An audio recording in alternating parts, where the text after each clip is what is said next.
Salam Bapak Ibu dan Saudara yang dikasihi Tuhan.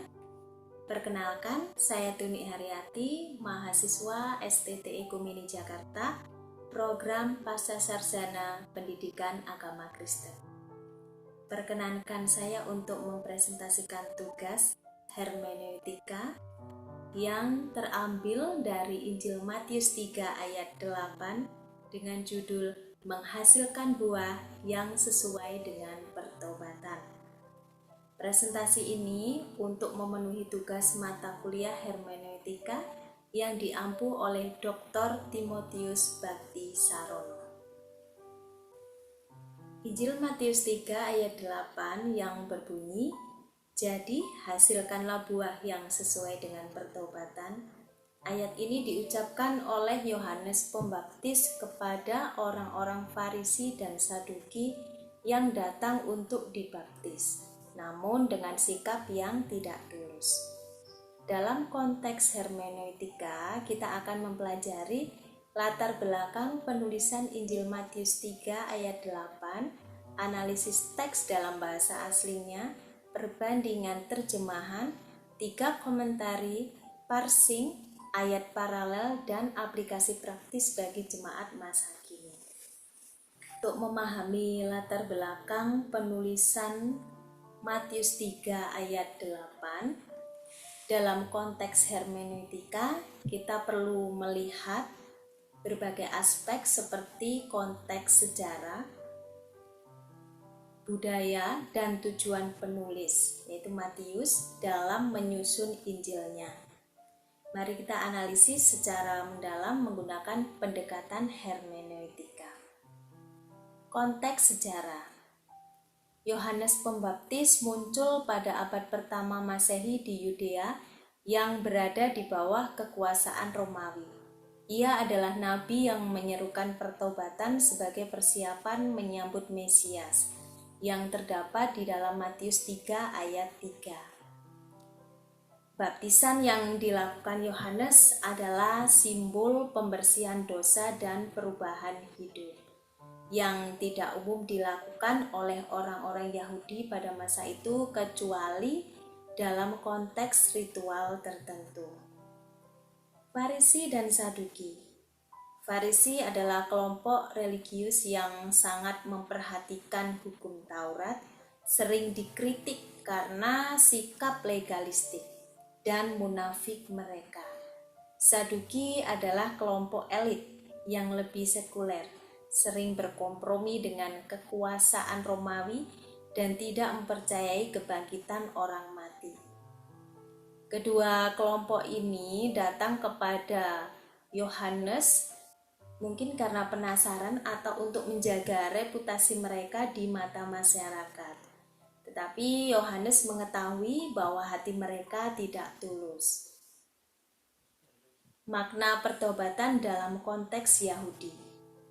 Dalam tradisi Yahudi, pertobatan dalam bahasa Ibrani yaitu tesufah, artinya kembali kepada Allah, bukan hanya sekedar penyesalan verbal, tetapi harus disertai dengan perubahan perilaku yang nyata. Yohanes menekankan hal ini dengan frasa hasilkanlah buah yang sesuai dengan pertobatan, yang menunjukkan bahwa pertobatan yang sejati harus terlihat dalam tindakan. Konteks sastra dan penulis. Injil Matius ditulis terutama untuk audiens Yahudi Kristen. Matius sering menekankan penggenapan nubuatan Perjanjian Lama untuk membuktikan bahwa Yesus adalah Mesias yang dijanjikan. Dalam konteks ini, Matius ingin menunjukkan bahwa Yohanes Pembaptis adalah pendahulu Mesias yang menyerukan pertobatan sebagai prasyarat untuk menerima kerajaan Allah.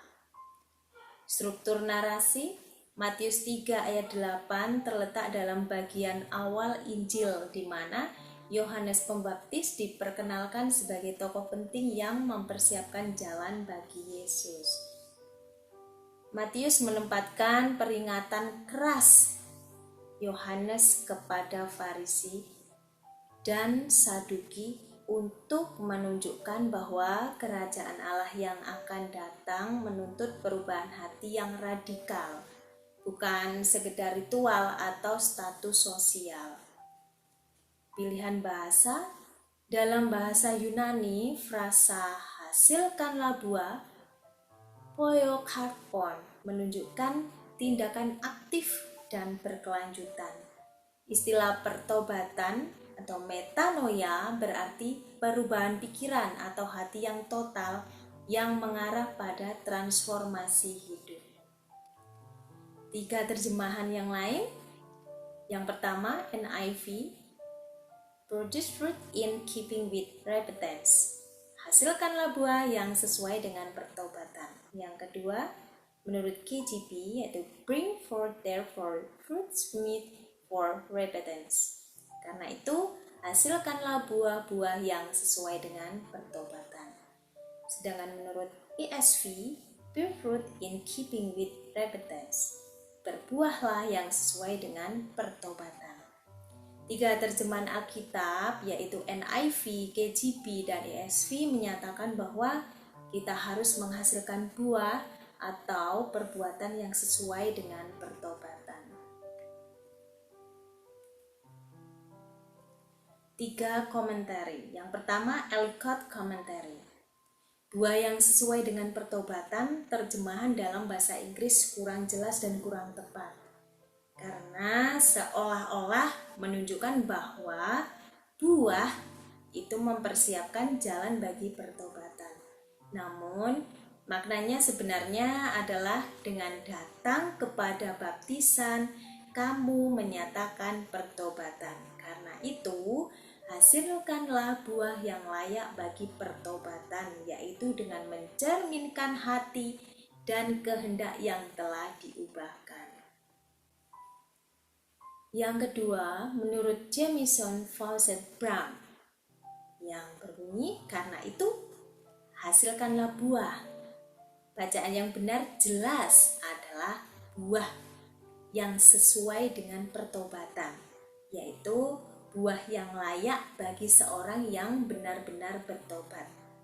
Yohanes yang dianugerahi pengetahuan tentang hati manusia seperti seorang pelayan kebenaran sejati dan pecinta jiwa. Di sini mengarahkan mereka bagaimana membuktikan dan mewujudkan pertobatan mereka jika memang itu tulus, dan dalam ayat-ayat berikutnya ia memperingatkan bahwa tentang bahaya yang akan dihadapi jika pertobatan mereka tidak sungguh-sungguh.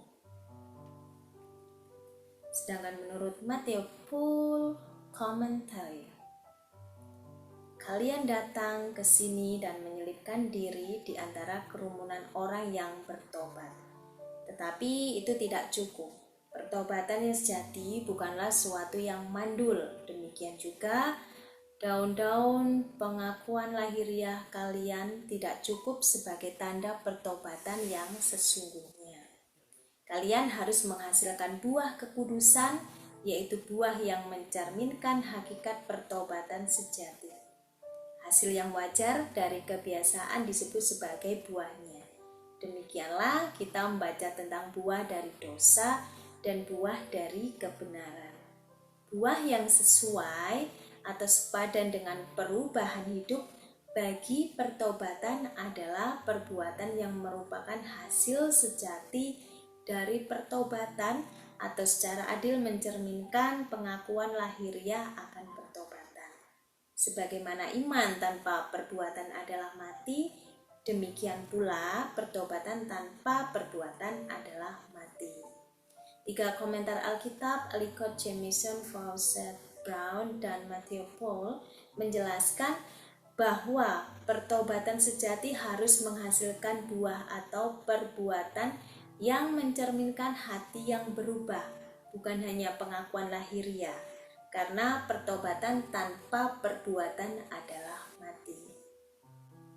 Sekarang kita akan melakukan parsing berdasarkan Matius 3 ayat 8 yang berbunyi, jadi hasilkanlah buah yang sesuai dengan pertobatan, yang berasal dari bahasa Yunani yaitu poisate on karpon aksion tes metanoias. Kata poisate merupakan kata kerja verba bentuk imperatif aorist aktif, berarti hasilkanlah atau lakukanlah. Kata on merupakan kata hubung konjungsi, berarti jadi atau karena itu, menunjukkan kesimpulan dari pernyataan sebelumnya. Kata karpon merupakan kata benda nomina dalam bentuk tunggal akusatif, berarti buah dalam arti harfiah atau kiasan, atau perbuatan yang mencerminkan pertobatan.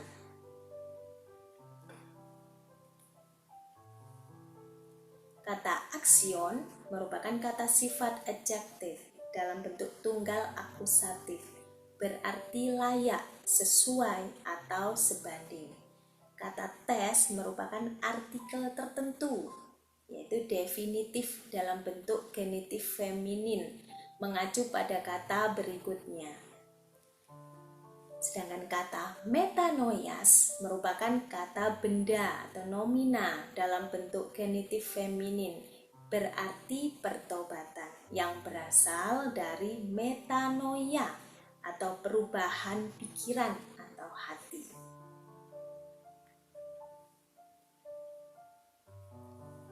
Di sini dapat disimpulkan dari parsing dengan beberapa kata. Di antaranya ada kata poisate, merupakan kata kerja imperatif atau perintah.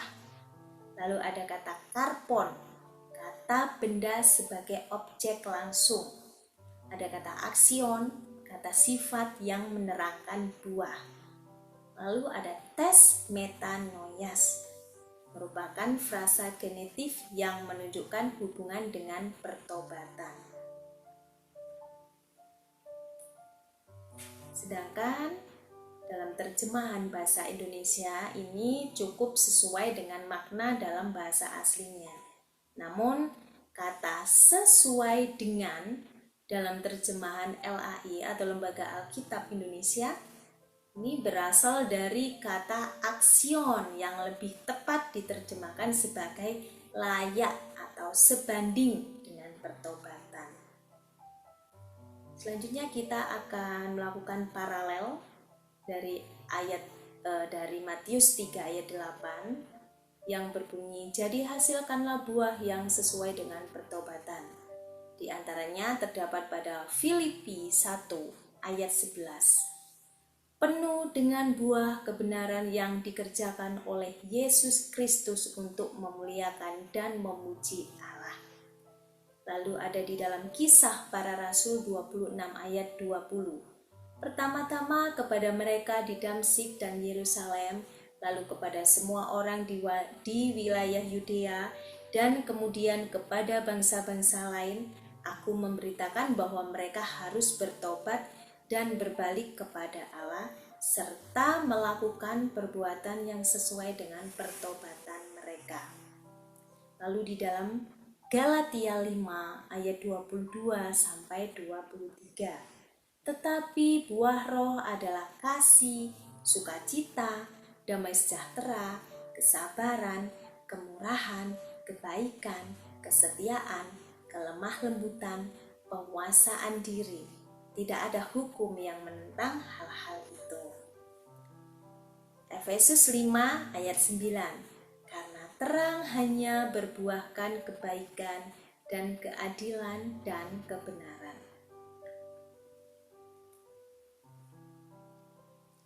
Berdasarkan pemaparan tentang Matius 3 ayat 8, jemaat masa kini dapat menerapkan ajaran ini dalam kehidupan sehari-hari melalui beberapa cara.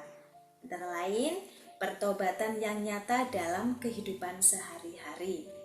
Pertobatan sejati bukan hanya sebatas pengakuan dosa, tetapi harus disertai dengan perubahan nyata dalam sikap, pikiran, dan tindakan. Di sini jemaat dapat menunjukkan pertobatan dengan meninggalkan kebiasaan yang tidak sesuai dengan firman Tuhan, berusaha hidup kudus dan taat kepada perintah Tuhan, tidak hanya mengaku sebagai orang percaya tentunya, tetapi juga mencerminkan karakter Kristus dalam tindakan sehari-hari. Aplikasi praktis yang berikutnya yaitu menghasilkan buah roh dalam kehidupan sosial. Menghasilkan buah roh dalam kehidupan sosial sebagaimana dijelaskan dalam Galatia 5 ayat 22-23. Buah pertobatan yang sejati terlihat dalam sikap hidup yang mencerminkan kasih, sukacita, damai sejahtera, kesabaran, kemurahan, kebaikan, kesetiaan, kelemah lembutan, dan penguasaan diri. Misalnya, dalam keluarga, mengasihi dan mengampuni anggota keluarga yang bersalah, ini bisa membangun komunikasi yang baik dan menjadi teladan di dalam iman bagi anak-anak kita, bagi anggota keluarga kita. Lalu bagaimana di tempat kerja atau di sekolah? Ini bisa menunjukkan integritas, bekerja atau bersekolah, bekerja dengan jujur, bersekolah dengan rajin, serta menjadi terang dan garam bagi lingkungan sekitar. Lalu bagaimana di gereja? Di gereja kita bisa aktif melayani dan membangun hubungan yang harmonis dengan sesama jemaat. Lalu aplikasi praktis yang ketiga, menunjukkan perbuatan yang layak bagi pertobatan. Seperti yang dijelaskan dalam Kisah Para Rasul 26 ayat 27, pertobatan harus diwujudkan dalam perbuatan yang mencerminkan iman yang hidup. Jemaat dapat menerapkannya dengan melakukan pelayanan sosial untuk membantu sesama yang membutuhkan. Menghindari kebiasaan lama yang tidak berkenan kepada Tuhan dan menggantinya dengan kebiasaan baik. Berpartisipasi dalam penginjilan dan menyaksikan kasih Kristus kepada orang lain. Lalu yang keempat, untuk aplikasinya, hidup dalam terang kebenaran. Efesus 5 ayat 9 menyatakan bahwa buah terang adalah kebaikan, keadilan, dan kebenaran. Ini berarti bahwa pertobatan harus menghasilkan kehidupan yang dipenuhi perbuatan baik kepada sesama. Adil dalam perlakukan orang lain tanpa membeda-bedakan, setia berpegang pada kebenaran firman Tuhan dalam segala aspek kehidupan. Lalu aplikasi apa lagi yang dapat kita lakukan, yaitu bertumbuh dalam keserupaan dengan Kristus. Filipi 1 ayat 11 menegaskan bahwa buah kebenaran yang sejati berasal dari Yesus Kristus dan bertujuan untuk memuliakan Allah. Oleh karena itu, jemaat dipanggil untuk terus bertumbuh dalam iman, belajar dari firman Tuhan. Selain itu, memiliki hubungan yang semakin erat dengan Kristus melalui doa dan penyembahan, menggunakan talenta dan karunia untuk melayani Tuhan dan sesama.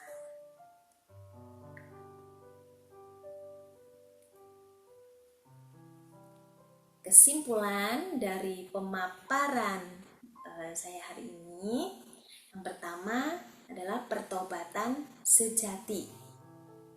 Pertobatan sejati di sini bukan sekedar pengakuan, tetapi ada perubahan hati yang total.